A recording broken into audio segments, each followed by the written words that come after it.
Hi, and welcome to video number 3.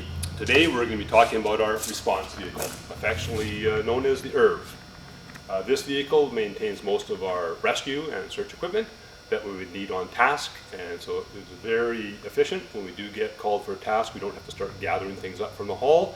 Generally, if the IRV is looked after properly, it's ready to roll with all the stuff that we need. So let's just take a walk through and see what we have in here. So this bandage box down below, there is a battery here that runs all the lights, including the flashing lights and the scene lights when the motor is not running on the IRV. And there's a plug in here that we use to charge that battery, and it just plugs into shore power when we're in the SAR hall. Next to the batteries, we have a trailer hitch for smaller trailers to go to the back bumper, and we also have an extension for the electrical of small trailers if needed. It lives up in here. There's also a container in there for some gasoline and a spare oil for the chainsaw, and there's a jack in there as well. In this box here we have tire chains for the dual wheels in the back and for the front wheels. In this compartment here we have our rescue equipment. We have the lights turned on inside just so you can see a bit better. So most of the heavy gear is kept on the bottom shelf. These lightweight aluminum shelves wouldn't stand up very well with the heavy gear resting on them. So at the front we have 4 custom-made wheel chocks, and so if we're on a slippery road and using the IRV as an anchor point for rope rescue, we take one of these and set one in front of each set of wheels and drive the truck on top. They have deep cleats on the bottom, and once we're parked on those, the truck is very secure even on ice, and it's not going to move for a rope rescue. We have some extra wheel blocks as well for other trucks we might use for rope rescue anchors. Behind that we have extra carabiners and extra pulleys, and most of these we don't need to use on the average task, but if we're doing some really complex rigging, we have extra gear here. And then behind that we have our anchor point. So we have 2 Conterra rigging plates that hook up, one in here and one behind the rear wheels there. And of course, as you know, for a twin rope system we need 2 anchor points, one for each system. So those are in this white box behind. There's also a custom-made anchor point that plugs into the back bumper that we'd use for edge people or other things during rope rescue. Behind that hardware we have our 2 rope bags. So the yellow bag and the red bag contain 100 meters of rope, some rope edge protection, and there's also a rigging kit attached to each of those bags that has pulleys, webbing, and prussics, and everything you will need to set up a rescue system will be in those 2 bags. In the middle is rope and gear for the edge person, so a number of different lengths of rope, 60 to 10 meters in length. There's 4 or 5 different ropes in there, and again, a rigging kit attached to it with edge protection, pulleys, carabiners, and so forth. So if you're the edge person, you grab the blue bag, and it has everything you need other than your personal harness and helmet. Behind that gear we have extra software and 2 extra 100-meter ropes, and then behind that is all of our harnesses. So if you're going to be on the rope or an edge person, if there's any chance you might be in those positions, then pull that bag out and get a harness and to get suited up. Moving up one level, we have 2 lightweight rigging packs. Now these packs are complete with a 60-meter rope, helmet, harness, eye protection, gloves, carabiners, pulleys, and webbing and prussics. So if we have a rope rescue that's out in the bush and we're not able to carry all the heavy equipment, if 2 members, one grabs each of those bags, we should be able to set up a full system with those bags. And beside that is a 3rd orange bag, which contains our high angle rigging to attach to the litter when we're on vertical or very steep terrain. The litter is here with its vacuum backboard, and in this orange duffel a number of extra wool blankets for helping to package the subject. On our top shelf we have another bag with a vacuum splint, so for immobilizing arm or leg fractures. 2 oxygen kits here, and there actually is a third extra oxygen kit in the back behind all of this stuff. A bag with cadaver bags, and inside this container is also some really heavy disposable gloves that will not rip very easily, and they're all contained in there. AED, and this is our first aid kit. So this first aid kit is should go out to the field in almost all situations, and it's identical to the first aid kit that we maintain for our RIT team in the command center. Next to that is our hypothermia kit. This smaller bag, water resistant bag, it contains wool blankets, tarps, space blanket, and a ready heat blanket. All the things that we need to fashion a burrito style hypothermia wrap for our subject. And there's nothing there for one subject. And next to that is our custom made patient bag. So again, it's a hypothermia kit. It's a bit more bulky than this one. But basically it's like a very large stiff sleeping bag. Open it up, put the subject in, and zip them up, and it's ready to go. They're also in there is a space blanket and a ready heat blanket and 1 or 2 wool blankets as well. And then the last duffel we have here is just extra blankets, extra tarps to be used as needed. So that's everything on this side of the vehicle. So let's walk around to the other side.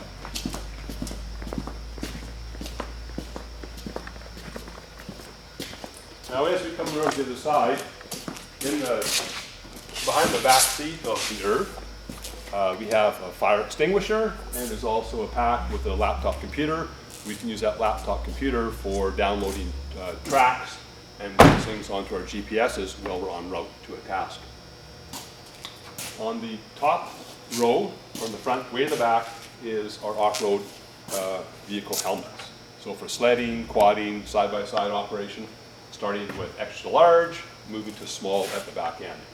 And we didn't have quite enough room for all of our helmets. There's a couple extra ones on that middle shelf. We have quite a number of clear plastic totes. They're all labeled and for various types of equipment. So this one here is our avalanche transceivers, and there's 5 Ortobox and 5 trackers. Headlamps, so if you happen to forget your headlamp or need an extra one, so there's half a dozen headlamps up here. Garmin GPSs, half of our GPSs are here and half are in the command center. Extra flagging tape. Everybody should have a roll in their pack, and if you don't, you can grab one of those on task. Bear bangers and bear spray. We have 3 containers of bear spray in there, so during bear season, each team in the field should have a canister of bear spray within the team.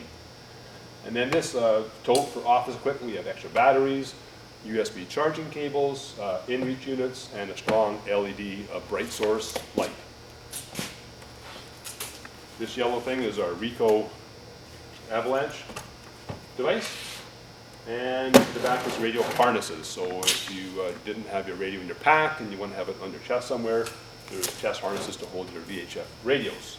And speaking of which, these are 6 of our 12.5 VHF radios. Flashlights and other traffic control things like traffic vests and some lit pylons are in this box. Next over, flare gun. There's 2 flare guns with cartridges.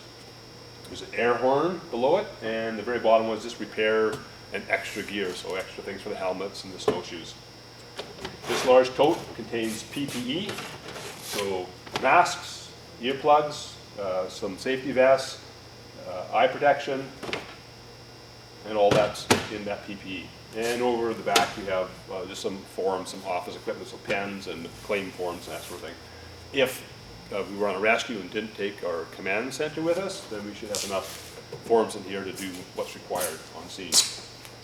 Generator, we don't use this gas powered generator a lot, but it is there available, so if we need power away from the command center, then we can fire this thing up. And then a winch. This winch is on a trailer receiver type mount, and so it can fit into mount here, and there's one on the other side, and there's one in the front under the bumper, and there's one at the back in the bumper. And each of those points is accompanied by a power point, and so you can get power easily to your winch, and so we can winch from any of those 4 locations. In the back compartment, we have a bit more rope rescue gear that did not fit up front. There's edge protection here for rope rescue, so canvas, tarps and so forth to go over sharp edges. There's 4 of these little grab kits, and each grab kit contains carabiners, webbing, prusiks, and cord, 8mm cord, enough to put on your harness, so each person that's going to be on rope should take one of these bags and put all the contents onto your harness. There's 4 bags, 2 are individual, 2 live inside this orange bag, along with some light rope that we'd use for stretch or assist situations, and for winter mountain rescue. And at the very bottom we have some more pylons, chainsaw, and chainsaw PPE, so eye protection, vest, gloves, all that sort of stuff is in here. And there's a double-bitted axe, and there's a steel shovel in here for avalanche work. And then it's angle grinder. If we happen to need to cut locks off, we can fire the generator up and get the angle grinder out, put on some eye protection, and cut some locks off. And just some bungees for tying down equipment onto our sleds and trailers. Okay, that's everything on the outside. So let's see if we can step inside the IRV.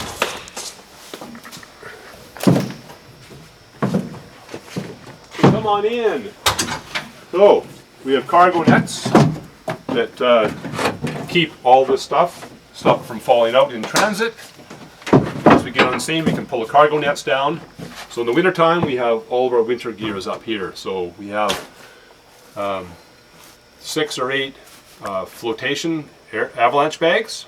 We have a duffel bag here with extra shovels and probes in it.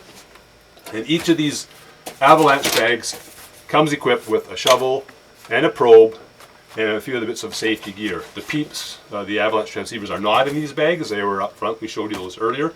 But all the other avalanche safety gear you need is in these packs already. There's also a pack here for subject equipment. So we have a tent if we need to do an overnighter. There's a bit of cooking gear in there, a sleeping bag. So if we thought we were going to have to be staying overnight, then that backpack needs to go with us.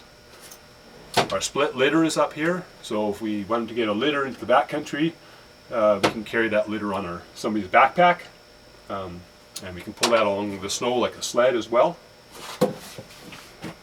In front of this big pack is a set of snowshoes. We have at least a dozen MSR snowshoes in here, so if it's winter time, you need to have a pair of snowshoes for yourself, and you need at least 1 pair per team for the subject if we're looking for a subject in the winter time.